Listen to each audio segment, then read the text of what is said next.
demigods, who usually are devotees. Karma Mishra devotees, they want to serve Krishna, they acknowledge Krishna's supreme authority, mainly,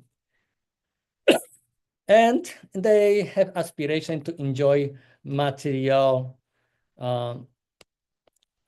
objects of sense gratification. Indra is the king of this type of devotees. And Vritrasura, who has pure, unflinching faith in the Supreme Personality of Godhead. And due to separation, long separation from the Supreme Lord, he wants to come back home immediately.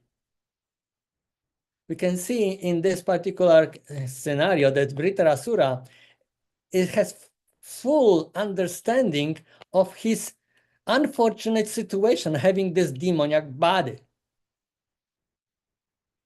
Like someone who has, filthy, stinky coat as a dress.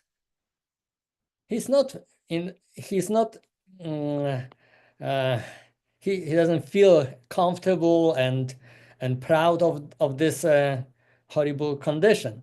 Rather, he wants to get rid of this stinky, filthy coat, jacket. So Vritrasura has such understanding that this demoniac body that he unfortunately got due to this curse of Parvati, when he was still a demigod, Chitraketu. So he accepted with humility this curse, and he accepted in a humble way this demoniac body, which is not, very glorious. But in heart, he was, please forgive me my cough, but this is something which is a remnants of some illness that I went through December and January. I will try my best to withhold this. So yes, Vitrasura was completely detached from this body, was thinking this like filthy jacket that he need to get rid of. And in a pure stage, he need to enter the kingdom of God and embrace his beloved Lord. So therefore, he was very eager. Kill me, Indra, kill me! Indra was bewildered by this, by strength, by force of Vritrasura. Vritrasura was king of the demons. He was very powerful. He was gigantic. He was the best fighter in that time. So therefore, all demigods were fearing him. Sages were cursing him. They all want to, in Vritrasura, to die. So this is indeed, great accomplishment to have courage to be disliked. It's just only, great leaders have this ability to handle such a situation. So Indra, in one moment, was not only hated by demigods and sages, but also he was abandoned by his own soldiers when they saw that Vitrasura actually was betrayed them, that he was encouraging Indra to kill him. So they were confused. Therefore, they dropped the weapons and started to run away. But when demigods they saw this turn, they start to chase demons and shoot them from the back, which is completely cowardly. According Vedic culture of warfare, you shouldn't kill someone from the back or somebody who surrendered. But they did this. So Vritrasura, seeing this situation, he was chastising the demigods. What are you doing, cowards? You're supposed to know the codes of the war. You cannot do this. So he was hated by everyone. But he was so bold to stand for the righteous things.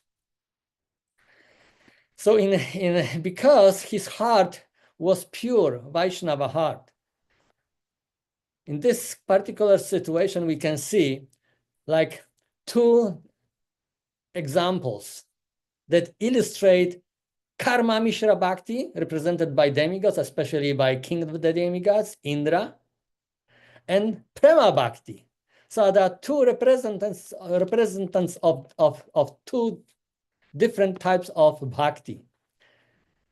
Indra, Karma Mishra Bhakta, and Prema Bhakta, Vritrasura, who was completely detached from his body, and he was far away from bodily concept of life. He has full trust, full confidence in the supreme will of Lord Vishnu, who prepares special weapon from Dadichi, from great ascetic, saintly person, to kill Indra, Vritrasura. And therefore, knowing this, Vritrasura was completely sure that if Indra will continue this fight, which was duty of Kshatriyas, then for sure he will be killed. But because Indra encountered very powerful strike from Vritrasura, he was bewildered. Oh my goodness, this person is so powerful. And look on my Airavata elephant. He is completely knocked out, and is bleeding, and he needs to just revive him to bring to consciousness. And also he was also very dizzy and confused and bewildered, standing with his thunderbolt, and in this bewildered condition, he was not aware that he actually is standing with the weapon that is meant to kill Vritrasura. In this confused, full of doubts stage, he was thinking, oh my goodness, if he has such power that I am knocked out, so then if I will use even this weapon that I have in my hand, so what will be the use? But as we mentioned, we have here scenario of two types of devotees. One is Karma Mishra Bhakta, and another is Prema Bhakta. So Vritrasura, as being Prema Bhakta, he was trying to convince him, inject faith in the heart of Indra. Indra, stand up, fight. Don't be bewildered by circumstances. You have the weapon that Lord Vishnu prepared specially for you, that you can kill me. Go ahead, I'm waiting. Do it immediately. Because he was thinking, in this way, we become beneficial. You will get what you want to achieve, glory and victory, and enjoy your opulences in the heavens, and I will come back home. I will fulfill my long cherished desire to come back to home, to the spiritual world where I belong to, and serve my beloved Lord. So there was like, we can see this like conflict of interests. Therefore, Vritrasura used his internal strength to convince this bewildered Bhakta Indra.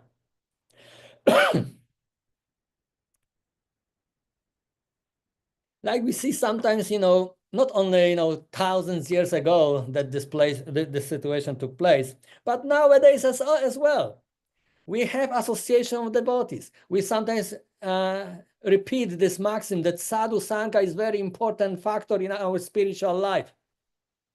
Sometimes it's, by some sadhus and sages, it's mentioned that actually even more important than chanting the holy name. Why? Because where is the holy name is coming from? If sadhu will be not there and share with this knowledge, this wisdom, and encourage us to do this, we will be not able to chant the holy name of the Lord. So therefore, sadhu sangha is extremely important. And Srila Rupa Goswami, in his next set of instruction, Upadashamrita, is encouraging us to learn the art, how we can deal with different types of devotees. As soon as you enter the university, it doesn't mean that you are PhD man. You enter the university, and by persistence, perseverance, investing your time, energy, and means, gradually, in due course of time, when you pass different examinations, you can become highest educated man and reach PhD and be on the top of the modern society, be a scientist, teacher, whatever. So, but in order to reach this highest status, it requires endeavor. As soon as we enter the Bhakti University, it doesn't mean that we are pure devotee of the Lord. This means that we have a chance to purify our heart from all different anarthas, contaminations, and due to purification, our consciousness will be more crystal clear, that we can see reality as it is. See that we are not this body and mind, and we can see the Supreme Lord as our beloved well-wisher.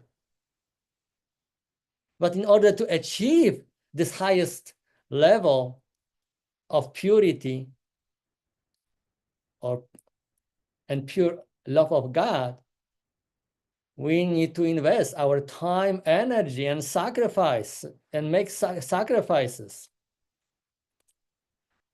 Vairagya Vidya. We need to apply some sacrifices, some austerity, and have knowledge. So Krishna is so kind that he set up for us this wonderful movement that Srila Prabhupada called International Society for Krishna Consciousness. This is like type of Dadichi, weapon. This Lord Chaitanya's weapon. He gave us this wonderful Sankirtan movement where we can get together, Sankirtan, and perform Kirtan. It doesn't mean that we need to just, all day long for 24/7 chant Hare Krishna Maha Mantra on different melodies, but Kirtan referring also to Srimad Bhagavatam class, to get together and talk about devotional service, how we can spread Krishna's glories. any type of conversation about Krishna and devotional service is Kirtan, but it required to be Sankirtan. This means that it required to have partners, associates, other devotees that we can get together. If we are alone, this indicates that sinful activities, sinful reactions are pressing us down and therefore not allowing us to be together with other devotees. This is information from Srimad Bhagavatam. So therefore, in order to withdraw this type of unfortunate situation, this poison for our consciousness, we cannot stay together, stay alone. Rather, look and search for association devotees. The higher level of devotee, the better association, because in this way we can become enlightened and encouraged, inspired to become higher level devotee. Like in case of Vritrasura and Indra. Vritrasura was teaching to Indra.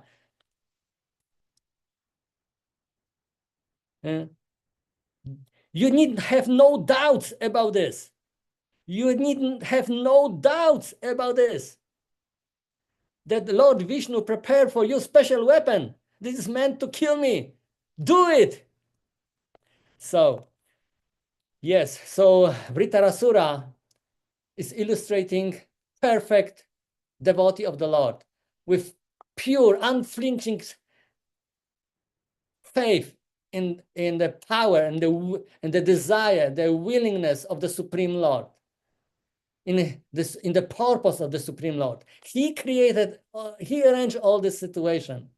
So therefore, he was totally convinced about the Lord Vishnu's arrangement. So therefore, he was trying to convince Indra, who was doubtful devotee. His consciousness was contaminated and bewildered and confused. So therefore,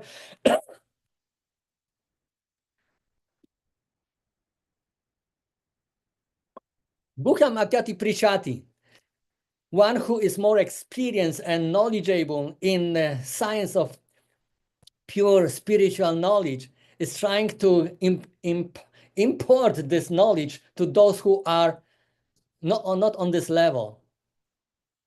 So Vritrasura was very merciful to Indra, and he want to impart this faith and understanding what Indra should do. He should develop this faith in Lord Vishnu's arrangement, because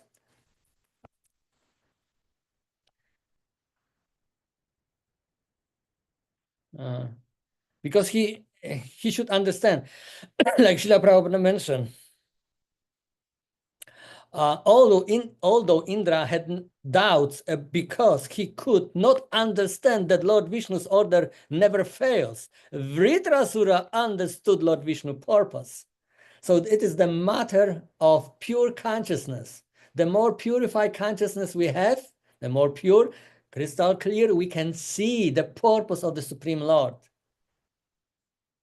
But because ordinary soul, due to being contaminated, polluted, having polluted consciousness with bodily concept of life, which means, selfish sense gratification, selfish attitude of having sense gratification, enjoying this material existence, is not able to see clearly the Supreme Lord purpose. Therefore, we need association of more Krishna conscious devotees whose faith is much bigger than us. This is the art that Srila Rupa Goswami described beautifully in his Upadashamrita. So if we are willing to take advantage of this human form of life, which is actually opportunity, just few decades opportunity to become successful, to give up, to get rid of this filthy jacket, which is nothing else like our beloved body that we cultivated since time immemorial, life after life. But if we will talk about this with other devotees, because when we talk with other people who are not lucky souls like devotees, they are very unfortunate. They are not able to talk about or contemplate spiritual subjects. So therefore, talking with them, it is not so beneficial when we talk with devotees, because devotees, they know what we're talking about. And like Krishna mentioned in the Bhagavad Gita, when they meet together, they relishing this the beauty of this transcendental subject matter of devotional service and Krishna's pastimes, etc. And our involvement in Krishna's pastimes and our contribution in devotional service, etc. This is something that enliven devotees, nourish devotees, and devotees can enjoy. But how you can enjoy if you are alone? You can only enjoy. Human body is social, is created as a social creature. We need association of another comrade, partner, that we can enjoy life. When we are alone, there is no enjoyment. There's just only bewilderment, confusion, and suffering. But if we give up this unfortunate condition, and we open ourselves to approach devotees and establish loving, friendly relationship with devotees and discuss these transcendental subjects of Srimad Bhagavatam, devotional service, mission of spreading Krishna's glories, then we will be nourished, we will enjoy life. And even if some unfortunately, some cancers will come, some pain, disease, or whatever. We will be not even able to notice this because of absorption with higher taste. Param drishtva nivartate. So, as I mentioned on the beginning, this beautiful text of Srimad Bhagavatam contain a lot of wonderful aspects that we can talk forever, for not maybe forever. I'm too ordinary to be able to talk forever, but for a long time. And most probably I will be not able to cover all different aspects of this wonderful situation that is beautifully described here in Srimad Bhagavatam. But at least I pointed out a few things that can inspire us to keep association of other devotees. As I mentioned, this is not like an ordinary thing, like we learn in the karmi world, outside when we were not a lucky soul in the form of practitioner of bhakti. It's very completely different scenario, completely different mentality, different culture, behavior, knowledge, everything is different. And what makes different when we are here in bhakti lifestyle?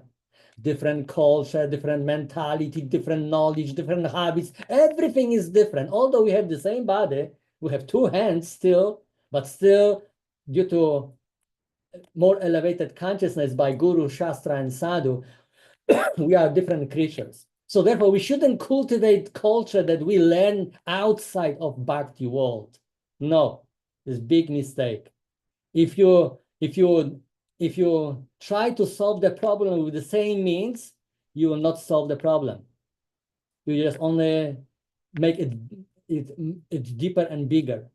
So therefore, we need to change our bad habits from materialistic, selfish,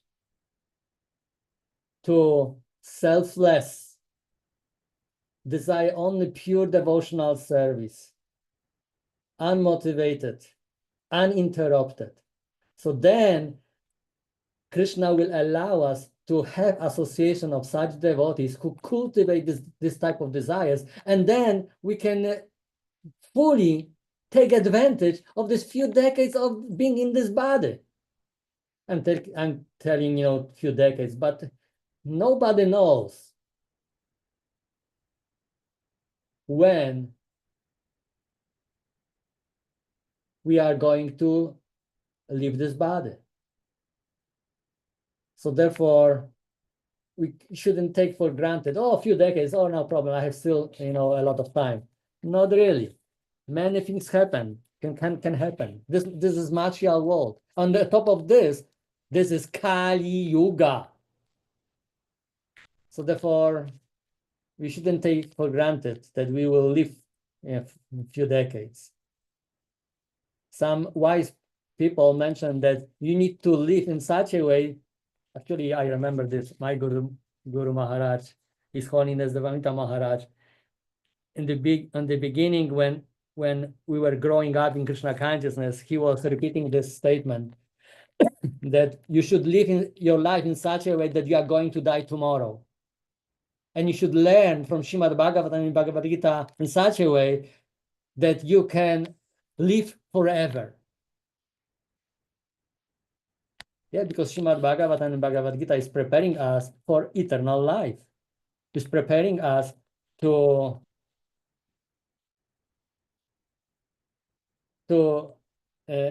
annihilate bad habits and absorb good habits. Like even, just talking about culture. Vritarasura was enemy of Indra. And let's look on his statements, his language. Krishna mentioned in Bhagavad Gita, but that you can recognize the person by his speech, how and what he's talking about. Look at Vritarasura and look at the language of people who are enemies outside of Bhakti world. They're using filthy words, some slang, some dirty words, some aggressive attitude and behavior, and words as well. But here Indra, Vritrasura was addressing, Indra, O king of the demigods, since I, your enemy, am standing before you, why don't you hurl your thunderbolt at me? Indra, who is enemy, he's giving him a hint what he should do. This club that you was trying to strike me is useless. It's not good weapon. It's not good technique to conquer me. You have thunderbolt. Look at this. This is not ordinary thing. You never see in the warfare or real fight, combat where two, like people fight, they don't encourage each other, giving hints. Oh, actually, this is not good strike. You should do in this way that I will be knocked out. No, you don't see these things. Rather, you see, dirty words and filthy behavior and all these things. But here, although your attack upon me with your club were certainly useless, like a request of money from a miser, the thunderbolt you carry will not be useless. You needn't have no doubts about this. Where we have such situation, where we have such culture, only in association with spiritual culture, spiritual lifestyle, spiritual mentality, spiritual practices. So therefore, this is encouragement for all of us. If we want really to take advantage of this human form of life for certain time that is allowed for us to be in this body, and maybe indeed few decades, because according to statistics, you can see that, maybe 7-8 decades, for some individuals, maybe 9 decades or so, you can be in this body. But as I mentioned, nobody knows when it's time for us to leave this body. So therefore, we should live our Krishna conscious life in such a way that we are going to die tomorrow. So in this way, we'll be very eager to not waste our time and energy for some frivolous activities or some, closing ourselves somewhere and be alone, but rather expose ourselves, open our heart to other devotees and contemplate, deliberate about devotional service, what we should do, how we should do everything that Krishna can be served so nicely and he can enjoy our activities and behavior. So this is the secret of this, what Krishna created for us. He arranged for us this movement, Sankirtan movement. He gave us his holy name that is not different than he himself. So if we will pay attention to every syllable of his holy name, so this means that we are just glancing at him and we have his association, direct association of him through transcendental sound vibration. We're watching him through our ear. So in this way, if we will be more attentive to everything what we do, so then we can be like Vritrasura, free from bodily concept of life, and very eager to utilize this human form of life, to come back to Krishna, to develop all these different qualities that are necessary to deal with Krishna in sophisticated, proper way, manner, as in spiritual world is common, and also develop service attitude to such an extent that Krishna can enjoy our service. It requires time, endeavor, and means. So we are in Bhakti University, and there is possibility that we can achieve PhD, Prema Bhakti. But we need to be persistent and utilize all different facilities that Krishna arranged for us. Like Krishna, Lord Vishnu arranged for Vritrasura to leave this unfortunate situation having this demoniac body and allow him to come back home, back to God. Thank you so much for your attention, dear Prabhus. If you have any comments or questions, feel free.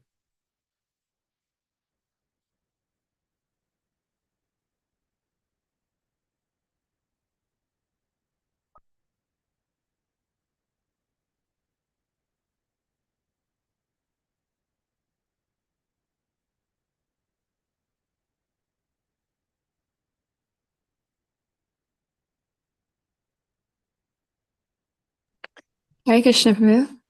Krishna. Thank you for your nice class. I was just wondering, you're speaking about how it's so nice to stay in the association of devotees, and how the material world is like the association of karmis or materialistic minded people is very different, and it can be quite a change of, I don't know, it's just can be quite contaminating having to take that association.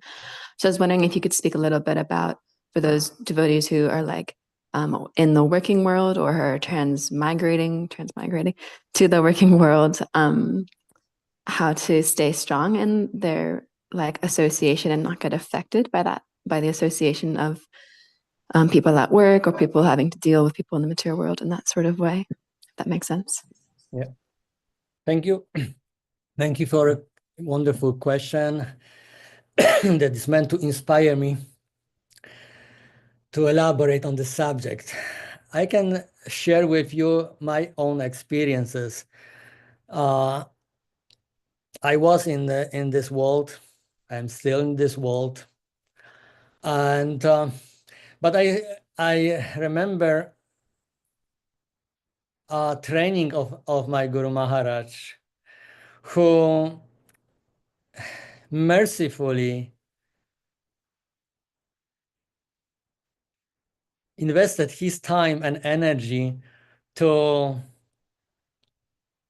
make me stronger.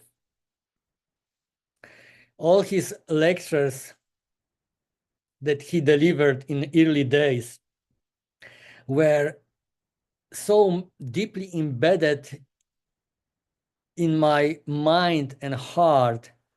Then when I left the temple, like, parental home, I constantly hear like echo his words in my mind and heart. And what I can teach, I was teaching what I learned from him. I was repeating what I learned.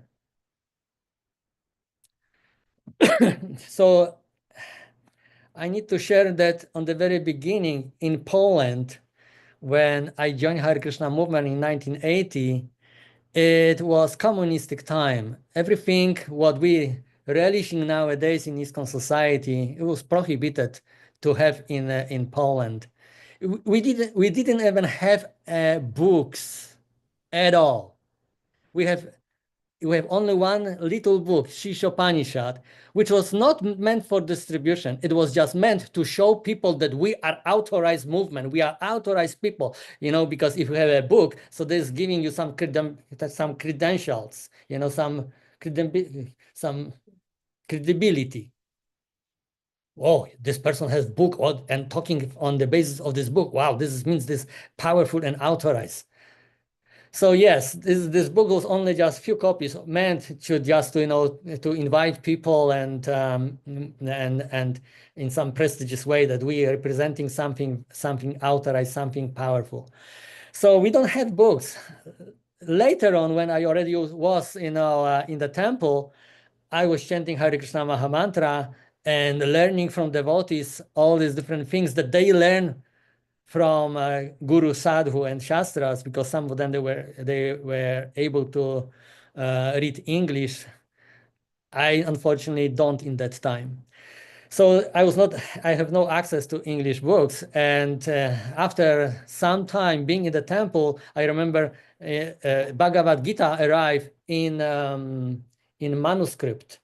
was written in this old type machines, because this was only in that time available.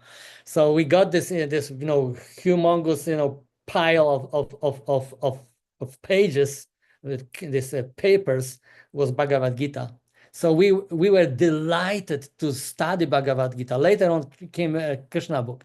So my point is that we don't have so much facility in that time. Therefore, only remedy was to pay attention with our ears. My senior god brother was in my case quite often, because I was melancholic in that time. I was just like sometimes I just like in ISKCON jargon was like space out. I have this moments that I just went into melancholy, thinking about whatever it was.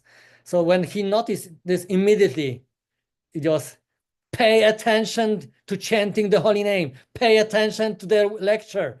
So turn into big ear. That was his typical correction. So maybe on the beginning was like intimidating for me, because I was very puffed up, but somehow it works. And when I was paying attention to merciful lectures of my Guru Maharaj, his words of wisdom were embedded in my mind and heart. And after 5 years or so being in this type of training, day after day, day after day, in this type of attentive listening, I became stronger. And I was not anymore melancholic or spaced out, whatever you can call it. I was very, very eager to share with others this knowledge. And I went outside and built like type of Sankirtan movement, in Poland, excuse me.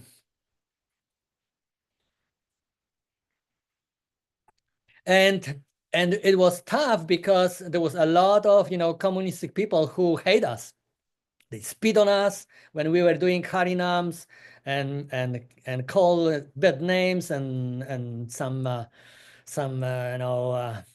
not like Vritarasura was giving us good advice, but they were giving us advice, hey, lazy guys, go to work, do something valuable for the society, on these things like that. They have no clue what is good, what is bad. But therefore, we need to tolerate these things. If I will be, wishy-washy, like very confused like Indra, I will be smashed by all these things that I experienced. So I need to be strong. So this strength, how I was built by Gurudev instruction, that we need to develop strong association with devotees. We need to be surrounded by devotees. And we need to learn the art how to associate with devotees, to take nectar from their nectar of immortality. And we were learning this like crazy. It was every day, week after week, month after month, year after year of this practice to learn how to squeeze the nectar of association of devotees, to become stronger, to become purified. So then when time came for me to go outside to spread Krishna's glories, I was very bold. All these different things just was not touching me at all. And then Grihastha time came. I was not already, was not inside of the temple. This was like little transition from life within the temple to a congregational type of life. So I was one of them. So together with my wife, we were considering, how to maintain ourselves. In that time, there was not so much options. Therefore, we were trying to distribute books, distribute incense, whatever, just to maintain ourselves. Our needs were not big, but when Grihastha is getting older, so then getting some more needs, because body require more comfort, this and that. So when I was in Las Vegas, I realized that being alone in the outside world, surrounded by non-devotees, require spiritual strength. And I was expressing many times gratitude and appreciation of my Guru Maharaj teachings, because if not for him, I would be not able to handle this situation. But because he embedded in my heart and mind the value of association with devotees, I was maybe even separated from devotees, but all of them were in my heart. Sometimes, like Gurudev pointed out, that sometimes we are together with devotees jumping in the kirtan on the front of the deities, but we feel lonely, like disconnected with other devotees. Although we are surrounded by devotees physically, but internally in our heart and mind, we are disconnected. So we need to work on this internal attitude. We need to embrace devotees. How to do this? Mad Bhakta Puja Vyadika. Krishna mentioned this very important hint that worshiping him is okay, but worshiping his devotee is even more powerful, is more dear to him. So if Krishna is the center of our life, we need to take this advice, his instructions, very seriously. So therefore, if we will develop this inner wealth, we become rich internally. So therefore, regardless where we are, where we go, what we do outside will not affect us. But if we didn't develop the spiritual strength inside, so when we go outside, it's different scenario. We can be confused like Indra, bewildered. Although he has deadly weapon that can kill Vritasura and achieve success, he was so bewildered that he was full of doubt, has no confidence. So we have holy name of the Lord. We have Guru, Shastra, and Sadhu association and instructions. But if not take this fully to our heart, we will have no confidence. So therefore, being in the temple in association of devotees is a luxurious situation to develop the spiritual strength. When time for us will come to be outside due to different reasons, I know we are like bhaktas in transition to grihastha ashram, and then we need to be, outside and in working world or whatever. We will be strong enough to keep our treasure house in our heart. What we learn about bhakti will be in our heart. And regardless what will happen, what external circumstances will happen, will not confuse us, but rather make us even more strong because of our conviction what is right, what is proper. So it requires, quite work. Spiritual life is not like Gurudev used to say, la la land. It is very serious thing. So first things first, we need to be stronger. Like in our martial art academy, we need to practice proper stances, how to properly make a strike. Then when some combat, sparring, whatever will come, so we will be able to apply this properly, not just fall down. So everything requires investment of our time and energy. In spiritual life, it is even more tangible, because in material life, you can apply, physical strength, money, prestige, whatever, politics. But in spiritual life, you cannot apply these things at all. They don't work here. So we need to develop spiritual strength based on love and trust, as Krishna wants us to act and behave. I don't know if I touch enough this topic and explain and elaborated this sufficiently, but if someone want to add something more, please, welcome.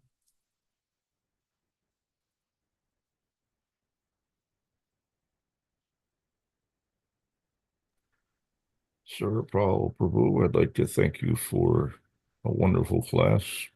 I always enjoy hearing from you. You're full of energy and enthusiasm. It's very nice to have your association. Thank you.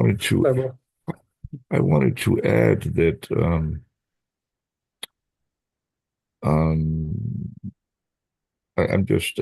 I'm speaking from my own practical experience of having to work in the Association of Non-Devotees. There was a stage of my householder life when I had the opportunity to get a very nice job, but it meant being in the company of non-devotees, and the circumstances were such that I could not allow anyone to know that I was a devotee. I was working on classified government contracts. I had to remain incognito. I would lose my job if anyone knew that I was a devotee. And this turned out to be very detrimental to my Krishna consciousness. Um, Prior to that time, I had learned that by um, giving my association to others, sharing Krishna consciousness, I would have the benefit of the association of my spiritual master and Lord Chaitanya, and their protection, so that even in the company of non-devotees, it was not problematic. But working incognito, um, not being able to preach, I was very profoundly affected by the non-devotees around me, and it was devastating to my consciousness.